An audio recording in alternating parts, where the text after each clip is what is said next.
Hello, bachcho. Let's read this question. The question says both dash and dash jointly propounded the theory of natural selection. तो यहाँ पे बात हो रही है कि कौन से दो साइंटिस्ट थे, नेचुरलिस्ट थे, जिन्होंने propound किया था थ्योरी ऑफ नेचुरल सिलेक्शन को. तो यहाँ पे हम सबसे पहले बात करेंगे कि concept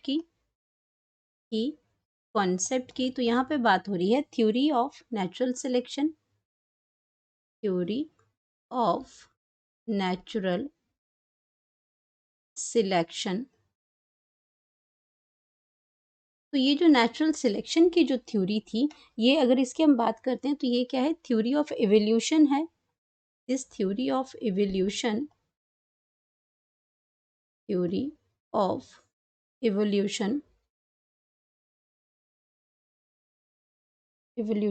of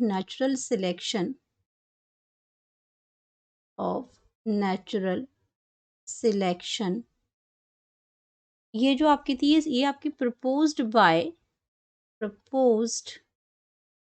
by Charles Darwin.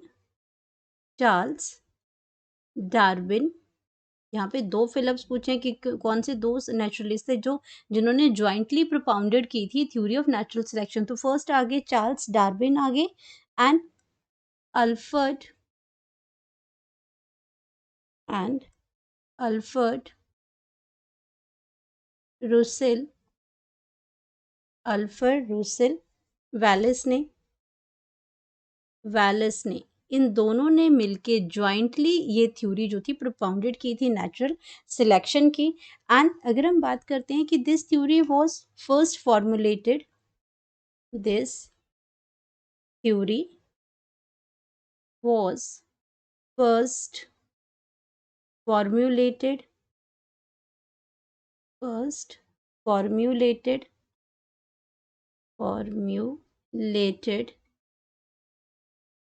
in the book.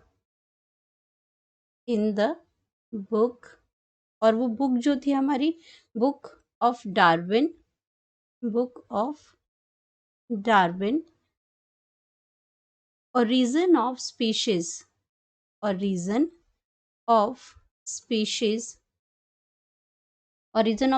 वो बुक की नाम थी. और ये कब हुई थी, इन 1859 में. एंड अगर हम बात करते हैं कि इसमें इस थ्योरी में क्या था, this theory of natural selection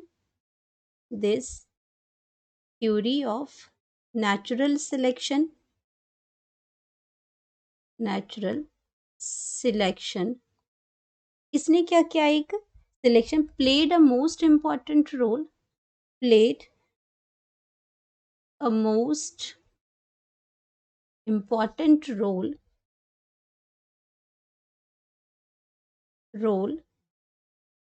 in shaping the evolution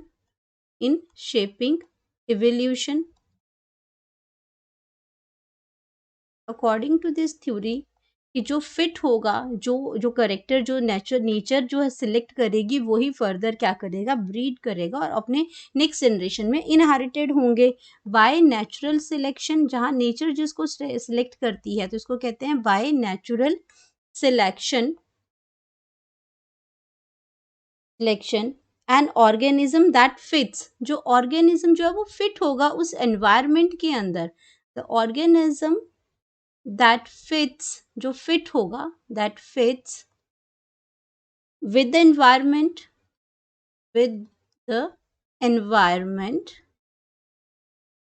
तो वो उस एनवायरमेंट में जो फिट होगा वो क्या होगा, सिलेक्ट्स हो जाएगा. Environment selects only those trait, जो फिट होंगे, ओनली दोज ट्रेट्स. ये क्या हो जाएगा, that will be inherited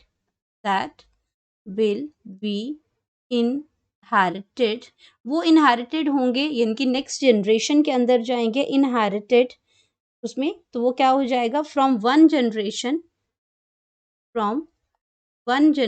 to next, from one generation to next. तो नेक्स्ट जनरेशन में वो वही जाएंगे.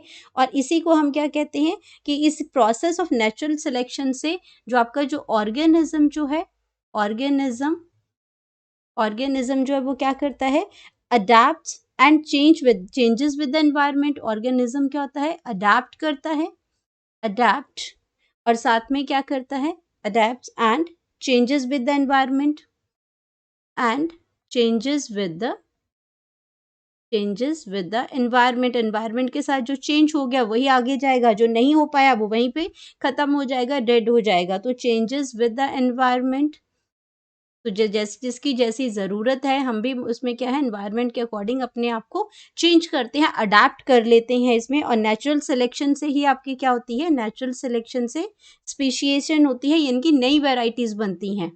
जो पुरानी है, जो एनवायरनमेंट के साथ मैच नहीं हो रही हैं, फिट नहीं हो रही है, वो आपकी ख़त्म हो जाती हैं, एक्सटिंक्ट हो जाती हैं। तो जो नेचुरल सिलेक्शन है हमारा, ये लीड करता है स्पीशिएशन को, यानी कि नई स्पीशीज़ को, formation of new species, formation of new, जो बेस्ट वैराइटीज़ होती हैं, फॉर्मेशन ऑफ न्यू स्पीशीज़, और न्यू स्पीशीज़ जो अच्छी हैं, जो उस पर्टिकुलर एनवायरनमेंट के अंदर जो फिट होती हैं। तो ये तो हमारा नेचुरल सिलेक्शन था, और ये आपका दो साइंटिस्ट ने, both Charles Darwin and Alfred wireless जो हैं। तो अगर हम बात करते हैं अपने आंसर की, तो हमारा इन फिलअप में आंसर क्या आ जाएगा, फिलअप में जो आंसर आएगा वो आ जाएगा Charles Darwin, Charles Darwin, and दूसरे फिलअप में आ जाएगा इसमें एल्फ्रेड, एल्फ्रेड रुसेल वालेस। ये दो नेचुरलिस्ट थे जिन्होंने ज्वाइंटली प्रोपाउंड किया था नेचुरल सिलेक्शन की थ्योरी को।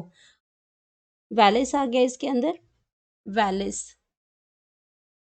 Hope you understood it well, best of luck.